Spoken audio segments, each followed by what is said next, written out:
समाजवाद की एक नई कल्पना को आधारशिला के माध्यम से तय किया जाएगा। बेरमो एक कल्याणचल क्षेत्र है, इसमें बेरमो कल्याणचल के विस्थापित और सीसीएल से जो विस्थापित हुए हैं उन लोग पर क्या चुनावी मुद्दे रहेंगे? के लिए मैं आया हूँ। मेरी लड़ाई विस्थापितों के लिए है। उत्पीड़न का शिकार जो लोग हुए हैं, आज भी अन्याय, दमन और दोहन का जो लोग दंश झेल रहे हैं, मैं उन्हीं की आवाज बनकर आया हूँ। नहीं तो एक साधारण सा लड़का, 29 साल का लड़का राजनीति में इतनी बड़ी इमेज नहीं बनाता इतने कम समय में। तो मैं उन्हीं की आवाज बन के आया हूँ, जो आवाज आज इन कोयला के खदानों में 70 साल 80 साल पहले दफन की जा चुकी है। 50 साल पहले 40 साल पहले जिस आवाज को दफन किया जा चुका है, उस आवाज को उजागर करने के लिए मैं आया हूँ। क्योंकि बेरमो में 2 दिग्गज हैं, एक तो जयमंगल सिंह है, उनके पिताजी भी दिग्गज नेता रहे हैं, और रविंद्र पांडे भी रहे। दोनों के बीच आप कहाँ पाते हैं अपने आप को? दोनों ही साम्राज्यवाद के प्रतीक हैं। और मैं आज बेरमो की जनता को स्पष्ट कहूंगा, यदि आपने सच में, आपके पूर्वजों ने झारखंड राज्य लिया है और आप गर्व करते हैं अपने झारखंडी के इतिहास पे, तो आप जयराम महतो को वोट दीजिए या ना दीजिए, नोटा को दे दीजिए, लेकिन अनूप सिंह और रविंद्र पांडे बिल्कुल नहीं फिट बैठते हैं, क्योंकि उन्हीं के विचार के खिलाफ हमने झारखंड राज्य लिया था। और आज उन्हीं को अगर हम लोग अपने सत्ता की चाबी देंगे तो झारखंडी होने का और ना होने का कोई अर्थ ही नहीं निकलता है। क्योंकि आप 2 विधानसभा से लड़ रहे हैं, डुमरी और बेरमो से भी, तो अगर दोनों जगह से आप जीतते हैं तो किस विधानसभा को प्राथमिकता देते हैं? संगठन तय करेगी, हमारे संगठन के भविष्य को आधार को मानकर तय करेगी। और जहां तक आपने 2 प्रत्याशियों की बात कही, देखिए दोनों आयु में हमसे बड़े हैं, मानवता के नाते मैं उनका आदर करता हूं, सम्मान करता हूं, लेकिन संदेश तो स्पष्ट रहेगा, दोनों व्यक्ति समाजवाद के बिल्कुल विपरीत हैं। और ये मुझे बोलने की और बताने की आवश्यकता नहीं है। उन्होंने अपना हल्फनामा दायर किया है, उन्होंने अपनी अर्धांगिनी, अपने पुत्र की संपत्ति, सारी चीजों को दर्शाया है। आप जाके चेक कर सकते हैं कि एक व्यक्ति के पास कितनी संपत्ति है, कहाँ कहाँ है और कहाँ उनका जमीन है, कहाँ कारोबार है, ये किसी से छुपा नहीं है। इसीलिए बेरमो मेरे आने का उद्देश्य है सामाजिक न्याय को स्थापित करना। पार्टी में लगता है आपका कंट्रोल अभी कम हुआ, या पार्टी जो संगठन निर्णय ले रही है, आप जिला अध्यक्ष को टिकट दिए थे गोमिया से। नहीं, देखिए जिला अध्यक्ष महोदय ने स्वयं हमसे टेलीफोन करके कहा कि देखिए इस बार के लिए हम तैयार नहीं है, चूंकि 4 नामों का प्रस्ताव आया कि इन 4 में से अंतिम मोहर लगाना है। तो जिला अध्यक्ष महोदय विश्वसनीय हैं और लोकसभा के चुनाव में काफी उन्होंने मेहनत किया था, लेकिन जैसे उनके नाम की घोषणा हुई उन्होंने स्वयं हमें टेलीफोन किया था। हालांकि अब वो अगर करते हैं तो कोई बात नहीं, उनका फिर भी आदर है, वो हमारे बड़े भाई के स्वरूप हैं। उन्होंने कहा कि नहीं, अभी मेरी तैयारी नहीं है। तो फिर सबकी डिमांड यही थी कि गोमिया सीट आपका विनिंग सीट है,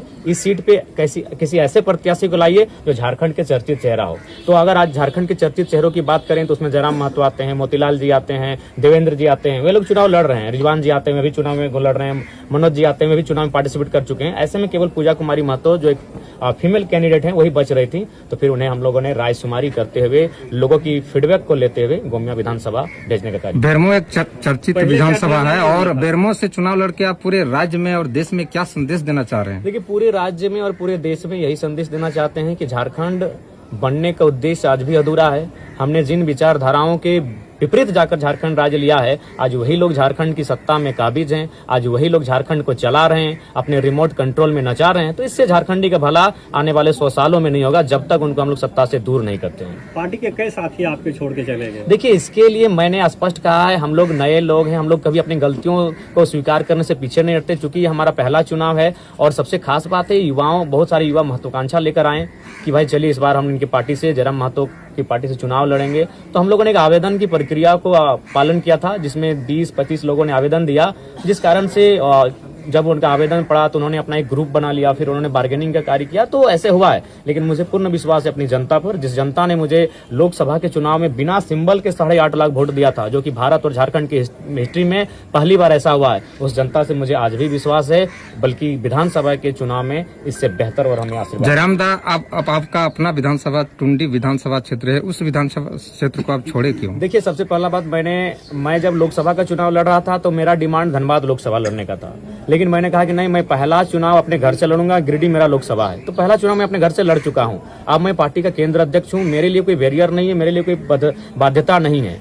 मुझे मांडू में, जबकि आज अगर बेरमो और गोमिया की तुलना में मांडू मेरा सबसे ज्यादा प्रचार प्रसार रहा है, मांडू में एक माहौल भी बन चुका था मेरा चुनाव लड़ने का। तो चूंकि मैं पार्टी का केंद्र अध्यक्ष हूँ और केंद्र अध्यक्ष के लिए कोई बैरियर नहीं होता है। धन्यवाद। लेकिन पूजा जी आपका बेरमो की है, गोमिया लड़ रही है, इसीलिए देखिए आप, वे लोग बड़े चेहरे हैं पार्टी के, और 2 वर्षों से उनका जो संघर्ष है पार्टी में वो अतुलनीय है।